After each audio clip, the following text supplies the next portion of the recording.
नमस्कार. संघर्ष वृत्तवाहिनीमध्ये आपलं स्वागत. घेऊया ठाणे आणि आसपासच्या परिसरामधील घडणाऱ्या महत्त्वाच्या घडामोडींचा आढावा. ठाणे महापालिका क्षेत्रात आतापर्यंत सर्वेक्षणामध्ये 909 बेकायदा बांधकामे आढळून आली असून त्यापैकी 227 बांधकामं पाडण्याची कारवाई करण्यात आली आहे.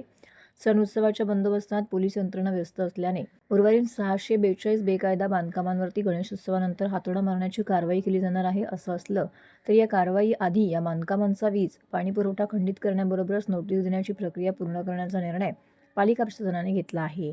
ठाणे महानगरपालिका क्षेत्रात गेल्या काही वर्षांपासून भूमाफियांकडून बेकायदा बांधकामे उभारण्यात येत आहेत. त्यातील काही बांधकामांची प्रकरणे उच्च न्यायालयामध्ये दाखल झाली होती. त्यामध्ये शिवळ्यातील खान कंपाऊंडमधील 21 बेकायदा इमारतींचाही समावेश होता. न्यायालयाच्या आदेशानंतर ठाणे महापालिका आयुक्त सौरभ राव यांना स्वतः जाऊन ही बांधकामं पाडावी लागली होती. यावरून पालिका प्रशासनाच्या कारभारावरती टीका देखील झाली होती. गणेशोत्सवानंतर कारवाई बेकायदा बांधकामे पाडताना नागरिकांचा विरोध होतो. काही वेळेस पथकांवरती हल्लेही होतात. त्यामुळे अशा बांधकामावरती पोलीस बंदोबस्तामध्ये कारवाई करण्यात येते.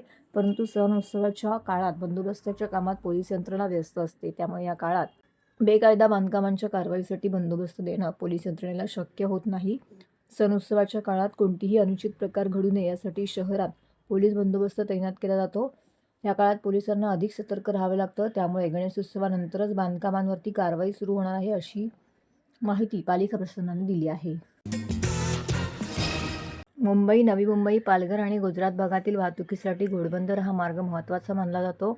या मार्गावरून अवजड वाहनांसह स्थानिक रहिवाशांच्या वाहने वाहतूक करतात. या मार्गावरती मुख्य आणि सेवा रस्ते जोडणी मेट्रो प्रकल्पांचं काम सुरू असल्याने मार्ग अरुंद झाल्याने वाहतूक कोंडी होत आहे. त्याचाच गायमुख रस्त्याची दुरावस्था आणि डोंगर भागातून वाहून येणारे पावसाचे पाणी यामुळे कोंडीत भर पडत आहे. या कोंडीमुळे नागरिक हैराण झाले असून कोंडी सोडण्यासाठी परिवहन मंत्री प्रताप सरनाईक यांनी काही उपाय सुचवून डिसेंबरपर्यंत त्यांची अंमलबजावणी करण्याच्या सूचना वाहतूक पोलिसांना केल्यात. घोडबंदर हा रस्ता वाहतुकीसाठी महत्त्वाचा मानला जातो. अवजड वाहनांसह परिसरातील वाहनांची सतत वाहतूक सुरू असते. या मार्गावरील फाउंटन हॉटेल ते गायमुख घाटपर्यंतचा रस्ता सार्वजनिक बांधकाम विभागाने नुकताच मीरा भाईंदर महापालिकेतील हस्तांतरित केला आहे. या रस्त्यावर दरवर्षी पावसाळ्यात मोठमोठे खड्डे पडतात. घाट परिसरात चढणीवरच खड्डे पडत असल्याने वाहनांचा वेग मंदावून प्रचंड वाहतूक कोंडी होते. त्यामुळे यंदा सार्वजनिक बांधकाम विभागाने ठाण्याहून घोडबंदरकडे जाणाऱ्या मार्केटच्या दुरुस्तीचं काम केलं होतं. मात्र त्यानंतर पाऊस सुरू झाल्याने त्यांना घोडबंदरवरून ठाण्याकडे येणारं मार्गिकेचं काम करणं शक्य झालं नव्हतं. या मार्गाची दुरावस्था झाली असल्याने या पट्ट्यात सर्व प्रकारच्या वाहनांची वाहतूक मंदावत होती. वाहने उलट्या दिशेने येऊ लागतात. गर्दीच्या वेळी येथील वाहतूक कोंडीचा परिणाम मुंबई अहमदाबाद रोडवर चिंचोटीपर्यंत जाणवतो. तसेच मीरा रोडपर्यंतही वाहनांचा खोळंबा होतो. त्यातच गायमुख रस्त्याची दुरावस्था आणि डोंगर भागातून वाहून येणारे पावसाचे पाणी यामुळे कोंडीत भर पडत आहे. या कोंडीमुळे नागरिक हैराण झाले आहेत.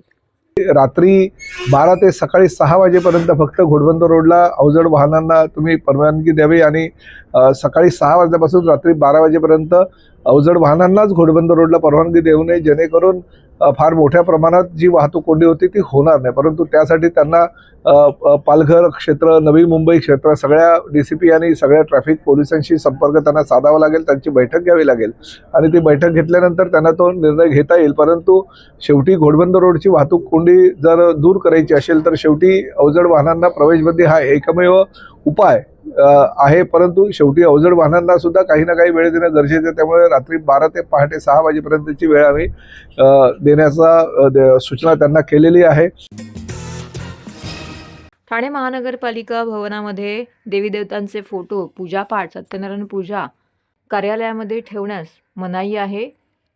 असं असताना देखील या नियमांचं पालन होत नाही. महापालिका प्रशासन या संपूर्ण गोष्टीला जबाबदार आहे. ही प्रथा तात्काळ बंद करण्याची मागणी महाराष्ट्र म्युनिसिपल कर्मचारी युनियनचे प्रदेशाध्यक्ष रवींद्र चांगो शिंदे यांनी केलेली आहे. यांनी त्या संदर्भात ठाणे महानगरपालिकेचे आयुक्त, सचिव, नगरविकास मंत्रालय यांना या संदर्भातलं निवेदन देखील दिलेलं आहे. तसेच ही प्रथा तात्काळ बंद करण्यात यावी, अन्यथा तीव्र उपोषण करण्यात येईल असा इशारा देखील त्यांनी दिला आहे.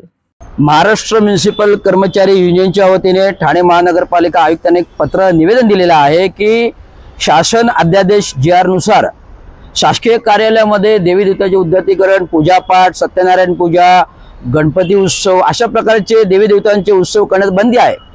पण असे असताना गेली परंपरागत 45 वर्ष इथे गणेश उत्सव होतो, ते पण सरकारी कार्यालयामध्ये होतोय. आतापर्यंत कोणी हरकत घेतली नाही. परंतु आज मी ही हरकत का घेतली आहे, कारण आमची महाराष्ट्र म्युनिसिपल कर्मचारी युनियन विविध आंदोलनाचे फलक आहे तो उपायुक्त गोदापूर यांनी जप्त केलेला आहे. मी विविध 15 दिवस मागणी करतोय, बोर्ड कुठे आहे, बोर्ड असे 3 वेळा झाले बोर्ड जप्त केलेला.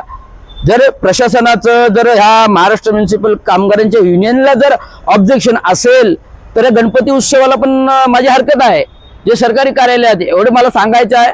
आणि जर हे गणपती उत्सवाचं अध्यादेशानुसार जर तुम्ही चालूच ठेवला तर मला लोकायुक्त आहेत कोकण भवन, तिथे मला निवेदन द्यावं लागेल. आणि वेळ आली तर गणपती पूर्व मी गणपतीच्या इथे उपोषणाला बसेल, एवढंच मला निवेदन करायचं आहे. ठाणे महानगरपालिकेचे मालमत्ता कर म्हणजेच प्रॉपर्टी टॅक्स भरण्याचे आवाहन. सन 2022-23 या आर्थिक वर्षाचे मालमत्ता कराचे म्हणजेच प्रॉपर्टी टॅक्सचे बिल ठाणेकर करदात्यांना महापालिकेमार्फत आर्थिक वर्षाच्या सुरुवातीस म्हणजेच माहे एप्रिल 2022 मध्ये देण्यात आलेले आहे. तथापि अद्यापही काही करदात्यांनी मालमत्ता कर महापालिकेकडे जमा केलेला नाही. सध्या आर्थिक वर्षाचा अंतिम टप्पा सुरू झाला आहे. मालमत्ता कर वसुलीसाठी महापालिकेतर्फे कडक कारवाई हाती घेण्यात आली आहे. या अंतर्गत जंगम मालमत्ता, टीव्ही, फ्रीज, वाहन व इतर जप्त करणे तसेच स्थावर मालमत्ता वॉरंट बजावून जप्त करण्यात येत असून मालमत्तेचा जाहीर विक्रीद्वारे लिलाव करून कराची रक्कम वसूल करण्यात येत आहे. मालमत्तेस पाणी पुरवठा करण्यात येणारे नळ संयोजन खंडित करण्यात येत आहेत. त्याचप्रमाणे थकीत मालमत्ता करावर 2% व्याज आकारले जात असल्याने भरावयाची रक्कम वाढत आहे.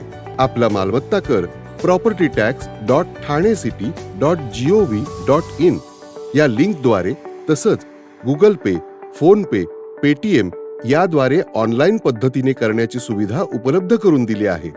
शनिवार, रविवार व सार्वजनिक सुट्टीच्या दिवशी नागरिकांना मालमत्ता कर भरणे सोयीचे व्हावे याकरता महापालिकेचे मालमत्ता कर संलग्न कार्यालय या दिवशी कार्यान्वित ठेवण्यात आलेले आहे. तरी मालमत्ता कर वसुलीची अप्रिय कारवाई टाळण्याच्या दृष्टिकोनातून मालमत्ता कर भरून महापालिकेस सहकार्य करावे. धन्यवाद. पंतप्रधान नरेंद्र मोदी यांनी भारताच्या सुरक्षेसाठी ऑपरेशन सिंदूर राबवले तसेच महाराष्ट्रातील किल्ल्यांचा युनेस्कोच्या यादीत समावेश करण्यासाठी पुढाकार घेतल्याबद्दल शिवसेना गटनेते डॉक्टर श्रीकांत शिंदे यांच्या नेतृत्वाखालील शिवसेनेच्या खासदारांनी पंतप्रधान नरेंद्र मोदी यांची भेट घेत त्यांचं कौतुक करत अभिनंदन केलं आहे. उपराष्ट्रपती पदाच्या निवडणुकीसाठीही यावेळी शुभेच्छा दिल्यात. पंतप्रधान नरेंद्र मोदी यांनी शिवसेनेच्या सर्व खासदारांच्या कामाचं कौतुक केलंय. शिवसेनेच्या शिष्टमंडळामध्ये गटनेते डॉक्टर श्रीकांत शिंदे, प्रवक्ते खासदार नरेश म्हस्के यांच्यासह खासदार श्रीरंग बारणे, धैर्यशील माने, रवींद्र वायकर, मिलिंद देवरा, प्रतापराव जाधव इत्यादी उपस्थित होते. यावेळी मराठमोळ्या पद्धतीने नरेंद्र मोदी यांना छत्रपती शिवाजी महाराजांची मूर्ती भेट देऊन आणि मराठा पगडी घालून त्यांचा सत्कार करण्यात आला. यावेळी मोदींनी सुद्धा छत्रपती शिवाजी महाराज हे माझे आदर्श आहेत. मी ज्यावेळी लोकसभेची निवडणूक लढतो आणि पंतप्रधान पदाच्या शर्यतीत आलो त्यावेळी रायगडावरती जाऊन प्रथम छत्रपती शिवाजी महाराजांचं दर्शन घेतलंय, त्यांची आराधना केली आणि नंतरच पंतप्रधान झालो अशी आठवण यावेळी त्यांनी जागवली. प्रत्येक भारतीय आणि विशेषतः महाराष्ट्र राज्यातील प्रत्येक नागरिक अभिमान आणि भावनांनी भरलेला आहे. तुमच्या अथक प्रयत्नांमुळे आणि दूरदर्शी नेतृत्वामुळे पॅरिस येथे झालेल्या जागतिक वारसा समितीच्या 47व्या अधिवेशनात एक ऐतिहासिक निर्णय घेण्यात आला आहे, जिथे 20 पैकी 18 देशांनी भारताच्या प्रस्तावाला पाठिंबा दिला. छत्रपती शिवाजी महाराजांनी स्थापन केलेले 12 किल्ले युनेस्को जागतिक वारसा यादीमध्ये समाविष्ट करण्यात आलेले आहे. हे भारताचे 44वे जागतिक वारसा स्थळ आहे. त्यामुळे आपण जगाच्या 6व्या आणि आशिया पॅसिफिक प्रदेशात 2ऱ्या क्रमांकावरती आहोत, अशी भावना यावेळी शिवसेना खासदारांनी मनापासून व्यक्त केली आहे. बँडचा बँड वाजवण्याचं काम जनता करत असते. विधानसभा निवडणुकीत जनतेने आम्हाला पाठिंबा दिलाय, त्यामुळे आम्ही 80 जागा लढवून 60 जागा जिंकलो. महापालिका, स्थानिक स्वराज्य संस्थाच्या निवडणुकाही महायुती प्रचंड बहुमतात जिंकेल, असे मुख्यमंत्री एकनाथ शिंदे यांनी म्हटलं आहे. बेस्टच्या पतपेढ निवडणुकीत उद्धव ठाकरे आणि राज ठाकरे यांनी एकत्रित उमेदवार उभे केले होते, परंतु या निवडणुकीत ठाकरे बंधूच्या पॅनलचे एकही उमेदवार निवडून आले नाहीत. त्यामुळे आता भाजप आणि महायुतीच्या नेत्यांना ठाकरे बंधूंवरती टीका केली आहे. उपमुख्यमंत्री एकनाथ शिंदे यांनीही ठाकरे बंधूंच्या युतीवरती टीका केली आहे. कल्याण ग्रामीण येथील ठाकरे गटाच्या पदाधिकाऱ्यांनी उपमुख्यमंत्री एकनाथ शिंदे यांच्या उपस्थितीत शिंदे गटात प्रवेश केला. त्यावेळी एकनाथ शिंदे यांनी माध्यमांशी संवाद साधला. लोकांना विकास कल्याणकारी राज्य पाहिजे आहे. काम करणाऱ्यांना पुढे नेण्याचं आणि घरी बसणाऱ्यांना घरी बसविण्याचे जनतेने ठरवलं आहे. महाविकास आघाडीने स्थगित केलेले सर्व प्रकल्पावरील स्थगिती आम्ही काढून टाकल्याचं उपमुख्यमंत्री शिंदे यांनी म्हटलं आहे. आणखी शिवसेना मजबूत आहेच. कल्याण डोंबिवलीमध्ये आणखी मजबूत होईल, आणखी बळकट होईल आणि या सर्व लोकांच्या येण्यामुळे त्या भागातला विकासही होईल. आणि म्हणून मी आपल्याला एवढंच सांगतो की लोकसभा जिंकली आहे, विधानसभा जिंकली आहे, आता स्थानिक स्वराज्य संस्था महायुती जिंकेल आणि प्रचंड असा विजय या ठिकाणी महायुतीला मिळेल. तर हे होतं संघर्ष वृत्तवाहिनीचं आजचं बातमीपत्र. उद्या पुन्हा भेटू याच वेळी याच ठिकाणी ताज्या घडामोडींसह. तोपर्यंत नमस्कार.